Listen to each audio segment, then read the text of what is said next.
So how do I get a family or someone with a traumatic brain injury to buy into rehabilitation if there are cultural barriers? Well, I start by buying into the family.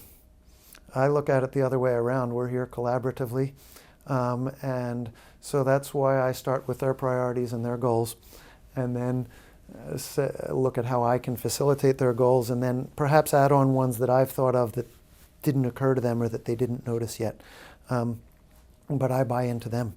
That's the way I look at working on that. That's on a personal working with people level. But that's a much bigger issue in terms of society as a whole. And we have a lot of disparities in rehabilitation. That is to say that within the United States, people of various minority status generally receive fewer rehabilitation services than majority culture people.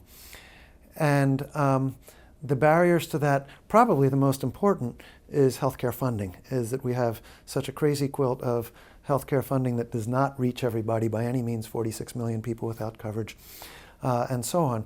And that's certainly a very important factor. Other factors are institutional barriers, lack of awareness in the community of the services that may be available, lack of faith in those services, lack of appropriate outreach and language accessibility, and so on. And fortunately, there's a government agency that has addressed all of those issues and has some very good guidelines.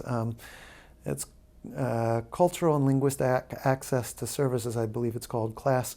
And in the slides that accompany this interview, I'll list out some of those things, of ways that institutions can look at making themselves more accessible to the ethnic minority communities that are in their catchment area, in their neighborhoods. So there are a lot of things that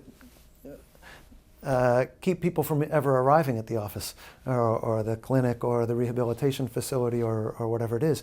But once they've arrived, then other things having to do with those barriers are buying into them, working with their goals, finding out about their background and those kinds of things. And again, as I said before, not just tolerance, but valuing and respecting that. Most of the things that I talk about, most of the things that I teach come from the people that I've worked with. They don't come so much from what I learned in graduate school or what I learned from the scientific literature.